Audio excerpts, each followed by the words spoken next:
Ang pagbabalik noong 2011 ng superstar at national artist na si Nora Aunor sa Pilipinas matapos ang pamamalagi sa Amerika ng 8 taon ay hudyat din ng kanyang pagbabalik pelikula.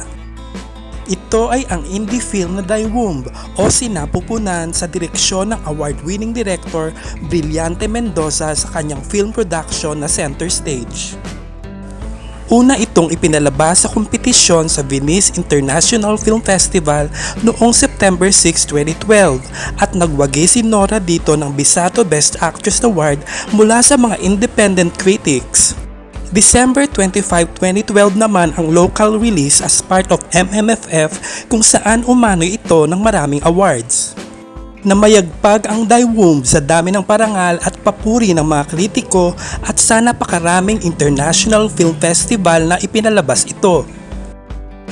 Sa husay ng pagganap ni Nora ay nagwagi siya ng maraming international at local awards at ito ay ang mga sumusunod. Premio de la Crítica Independiente Bisato de Oro, Venice. Asia Pacific Screen Awards, Australia.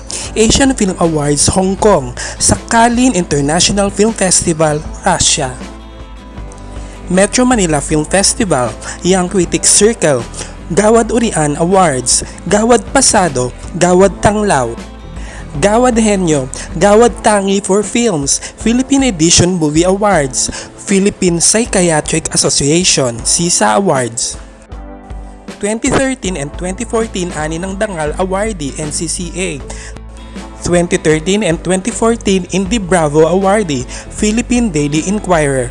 2013 Presidential Award for Cinematic Excellence, FAMAS. 2013 International Excellence Awardee, Gawad Henyo.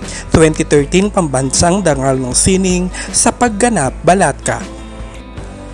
Ang Die Womb ay sumama sa listahan ng Nora Aunor movies na hindi malilimutan. Bilang si Shaleha na isang badyaw at baog na kumadrona ay matagumpay na naipamalas na naman niya sa buong mundo ang husay sa pagganap at pagsasabuhay ng isang karakter na kakaiba sa mga dati niyang ginagawang mga pelikula. Samantala, bilang sagot sa Die Womb ni Nora, for the very first time ay sumabak din si Vilma Santos sa pag-arte sa indie film via comedy drama na Extra. Inilatag sa kanya ang proyekto, mga plano kasama ang istorya at direktor nito na award-winning din na si Jeffrey Jeturian. At syempre kasama doon ang kasiguruhan, nakikita ito sa takilya bukod pa sa tatanggap din ng maraming parangal. Sabi pa ni Vilma, gusto niyang mag-focus as an artist pero dapat daw ay kumita kaya hinaluan ng komersyal na aspeto at kinuha ang serbisyo ng sikat na si Marian Rivera at Piolo Pascual. Ito ay produce ng Quantum Films at distributed ng Star Cinema. Nag-ingay ito sa Cinemalaya noong 2013 at ipinalabas naman nationwide noong August 14, 2013.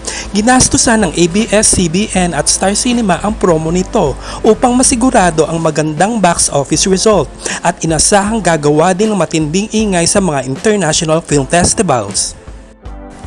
Ngunit ito ay naging isang malaking kabiguan. May bulong-bulungan na nilangaw ang Extra kumpara sa inaasahang ito ay magiging big hit. Marami ang nagtaka at ni hindi matagpuan ang box office result nito sa site ng Box Office Mojo.